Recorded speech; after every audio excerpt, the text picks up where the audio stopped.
जय श्री राधे, जय श्री कृष्णा। मित्रों, आज की कहानी बड़ी ही इंटरेस्टिंग होने वाली है कि पुण्य का फल क्या होता है।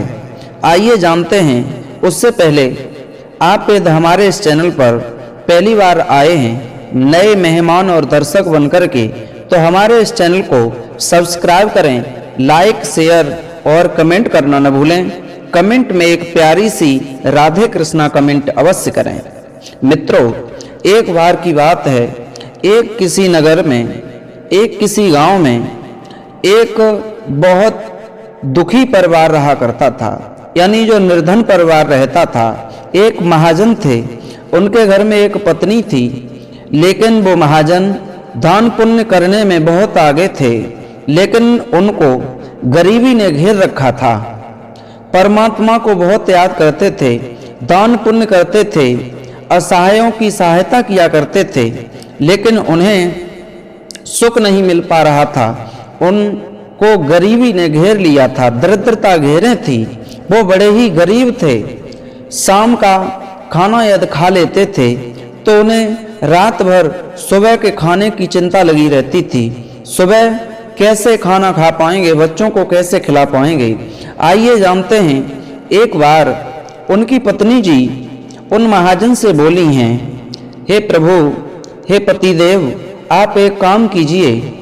अपने नगर के बाहर एक सेठ जी रहा करते हैं दूसरे गांव में, उस गांव में आप चले जाओ। वो पुण्य खरीदते हैं और आप उन्हें अपने पुण्य बेच दो। जब पुण्य बेच दोगे तो कुछ नहीं, इतना तो धन मिल ही जाएगा, जिससे हमारी और आपकी और बच्चों की जीविका चलती रहेगी। पत्नी के बार बार कहने पर वो महाजन जाने के लिए मजबूर हो जाते हैं। तो थोड़ा सा खाना, यानी खाने में उन्होंने 4 रोटियों को बांधा है और उनकी पत्नी ने वो 4 रोटी बांधी हैं, उन महाजन को दी हैं। जब वो महाजन आगे को बढ़े हैं तो सेठ जी के पास चलने लगे। सेठ के गांव के रास्ते से जब जा रहे थे, उसी रास्ते पर एक सरोवर था, एक तालाब था, और उसी तालाब के किनारे एक वृक्ष था। उस वृक्ष के नीचे जाकर के वो बैठ गए, थोड़ा आराम करने लगे। दोपहरी का समय था। सोचने लगे, चलो रोटी है मेरे पास, इस रोटी को सेठ जी के सामने कहाँ लेकर के जाऊंगा, पहले यहीं खा लेता हूँ, उसके बाद जाता हूँ। जैसे ही उन्होंने उन रोटियों को खोला, खोलते ही वहां एक कुतिया आ गई। जो कुतिया उसी वृक्ष के पास में एक जगह पे ब्याह गई थी, उसने बच्चों को पैदा किया था। और जब वो कुतिया आई, छोटे छोटे बच्चे भी चले आए। उन महाजन ने ये सोचा, ये कुतिया जब कुछ खाएगी नहीं तो इन बच्चों को दूध कहाँ से देगी, इसलिए चलो एक रोटी डाल देता हूँ। जैसे ही एक रोटी डाली है, कुतिया ने वो रोटी खाई, दूसरी फिर उन्होंने रोटी डाल दी, उस कुतिया ने वो दूसरी रोटी भी खा ली। इसी तरीक़ा से उन महाजन ने उन 4 रोटियों को उस कुतिया को ही खिला दिया, स्वयं भूखे रह गए। वहाँ से चले, कुतिया की तो भूख तृप्त हो जाती है, कुतिया अफर जाती है, पिल जाती है। अब वो महाजन चले सेठ जी के यहाँ, सेठ जी के दरबार में पहुँचे। सेठ जी से कहा, सेठ जी, मैंने सुना है आप पुण्यों का मोल करते हो, आप पुण्य को खरीदते हो।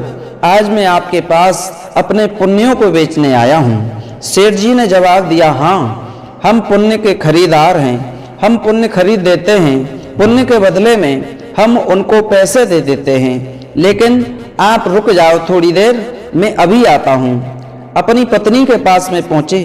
पत्नी उनकी बड़ी पतिव्रता स्त्री थी। पत्नी से जवाब दिया, एक महाजन आया हुआ है और वो अपने पुण्य बेचना चाहता है।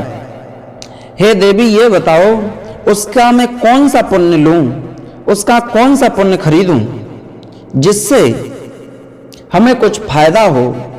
बोले, उस पत्नी ने थोड़ी देर के बाद में ध्यान रख करके देखा, पतिव्रत शक्ति के द्वारा देखा, तो जो उस कुतिया को रोटी खिलाई थी वही वाला पुण्य उन सेठ जी को, सेठ जी की पत्नी ने बताया कि आज जो उस व्यक्ति ने, उस महाजन ने यज्ञ किया है, उस यज्ञ को ही खरीद लो, उसके पुण्य को खरीद लो। अब वो सेठ जी पत्नी की बात सुनकर के गए और बोले, हाँ अब आइए महाजन, आपके हम पुण्य खरीदेंगे। बोलिए तुम कौन सा पुण्य बेचना चाहते हो? बोले आप जो भी पुण्य खरीदना चाहो मुझसे पुण्य खरीद लो। ठीक है। वो महाजन बोले, महाजन से कहा, सेठ जी ने आप पुण्य बेच रहे हो तो और पुण्यों की जरूरत हमें नहीं है, सिर्फ हमें आप जो आज आपने यज्ञ किया है उस यज्ञ का पुण्य हम खरीदेंगे। जैसे ही महाजन ने ये बात सुनी, मित्रों, महाजन कहने लगे, अरे सेठ जी, आज के यज्ञ की बात कर रहे हो? सुबह से मैंने अब तक भोजन भी नहीं किया है और यज्ञ के लिए मेरे पास में इतना धन नहीं है, पैसा नहीं है जो हवन करने के लिए, यज्ञ करने के लिए मैं सामग्री लेके आऊं, इलायची लेकर के आऊं, धूप लेकर के आऊं, सुपारी लेकर के आऊं। मेरे पास इतनी सामग्री नहीं है। मैंने कहाँ यज्ञ किया है जो आप उस यज्ञ की बात कर रहे हो? जवाब दिया, आपने आज एक यज्ञ किया है, वो आपका सबसे बड़ा यज्ञ है और हम उस यज्ञ को ही खरीदेंगे। जवाब दिया, मैंने कोई यज्ञ नहीं किया। महाजन ने कहा। सेठ जी बोले, आज जो तुमने एक तालाब के किनारे एक कुतिया को रोटी खिलाई थी ना, वो सबसे बड़ा जीवन का तुम्हारा यज्ञ है। बोले ठीक है, तो आप उसे ही खरीद लो। ठीक है। आज जैसे ही उन सेठ जी ने कहा, जितनी रोटियां तुमने उस कुतिया को खिलाई हैं उतने ही हम, उतने ही वजन के, उन 4 रोटियों के वजन के हम हीरा जवाहरात पन्ने तुम्हें दे देंगे, सोना चांदी उतना ही दे देंगे। बोले ठीक है, गुजारा मेरा तो हो ही जाएगा उतने में। एक तराजू को मंगाया। तराजू मंगाने के बाद जब एक पल्लड़ में उतने ही वजन की 4 रोटियों को करा करके रखा और एक तरफ हीरा पन्ना जवाहरात रखे, तो जो रोटियों वाला पल्लड़ था वो हीरा जवाहरात बहुत सारे चढ़ा दिए, लेकिन वो पल्लड़ को उठा नहीं सके। रोटी वाला पल्लड़ दबा ही रहा, नीचा ही रहा, यानी वो ज्यादा था। अब सेठ जी कहने लगे, ये क्या करामात है, इतने हीरे पन्ने जवाहरात मैंने चढ़ा दिए लेकिन ये रोटियों का पल्ला नहीं उठ रहा। सेठ जी से उस महाजन ने कहा, वो महाजन समझ गए इसमें कोई ना कोई करामात जरूर है। जवाब दिया, सेठ जी अब मैं इस पुण्य को नहीं बेचूंगा, अब मैं भूखा रह लूंगा लेकिन इस पुण्य को नहीं बेचूंगा। ठीक है, जैसी आपकी इच्छा, सेठ जी ने कह दिया। नहीं तो आप जाओ। आज वो जैसे ही वापस लौट करके आए, सोचने लगे पत्नी पूछेगी। सेठ जी के पास में गए, क्या पुण्य के बदले में आप क्या लेकर के आए? तो मैं चलो दिखा दूंगा। उस एक कपड़े में, अपने स्वापी में, वहां तालाब के किनारे जो कंकड़ पत्थर पड़े हुए थे, उन कंकड़ पत्थरों को उठा करके एक पोटली बना करके घर पे ले पहुंचे और अपनी पत्नी को थमा दिया। लो, और वो महाजन एक दूसरी जगह बैठ गए। थोड़ी देर के बाद में जब उस पत्नी ने, महाजन की पत्नी ने उस पोटली को खोल करके देखा तो बड़े ही चमकते हुए मोती, हीरा जवाहरात, सोना चांदी नजर आने लगा। वो कंकड़ पत्थर सोना और चांदी बन गए। एकदम पत्नी ने आवाज लगाई, अरे स्वामी इधर आओ, आप इतने जवाहरात, हीरा पन्ना ये कहां से लेकर के आए हो? जवाब दिया, क्या कह रही हो? हाँ मैं सत्य कह रही हूं, आओ देखो। जैसे ही दिखाया, आज वो असमंजस में पड़ गया। जवाब दिया उस महाजन ने, हे देवी, मैं तो वहां तालाब के किनारे से कंकड़ पत्थरों को लेकर के आया था, लेकिन ये उसी का पुण्य है। मुझे उस सरोवर के किनारे, उस तालाब के किनारे एक कुतिया थी, जो तुमने मुझे रोटियां दी थी, वो रोटियां उस कुतिया को मैंने खिला दी थी। मुझे ऐसा मालूम पड़ रहा है कि वही पुण्यों का फल है। मित्रों, आज वो कंकड़ पत्थर उस पुण्य के फल से हीरा जवाहरात पन्ना में बदल गए, सोना चांदी बन गए। यदि हम भी आज पुण्य करेंगे, लेकिन पुण्य करेंगे कहाँ? जो असहाय को दान करते हैं वो दान होता है। जो समय पड़ने पर दान किया करते हैं, जिसे आवश्यकता अनुसार दान करते हैं, जैसे जिसे धन की जरूरत है, जिस चीज की खाने की जिसे जरूरत है, आप भूखे को भोजन कराते हो, वो सबसे बड़ा पुण्य होता है। असहाय जीवों की जो सहायता किया करते हैं, वो उन्हें सबसे ज्यादा फल प्राप्त होता है।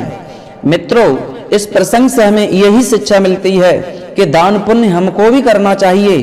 पता नहीं कब किसका फल हमें हीरा और पन्ना जवाहरातों में बदलवा दे, हमारे जीवन को ही चमका दे। इसलिए हमें समय समय पर दान पुण्य करना चाहिए। लेकिन वो दान नहीं होता है जो अपने इस कीर्ति के लिए, अपने सम्मान के लिए दान करते हैं, समाज में इज्जत छवि बनाने के लिए जो दान करते हैं, वो दान नहीं होता है।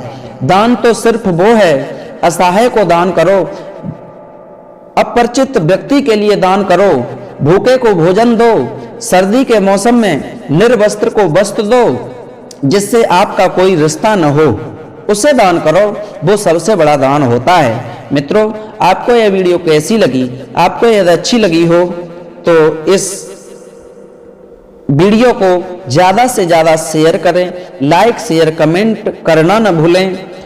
अब लेते हैं विदा, फिर मिलेंगे ऐसी ही नई इंटरेस्टिंग टॉपिक के साथ। तब तक के लिए सभी भक्तों को जय श्री राधे, जय श्री कृष्णा, जय हिंद।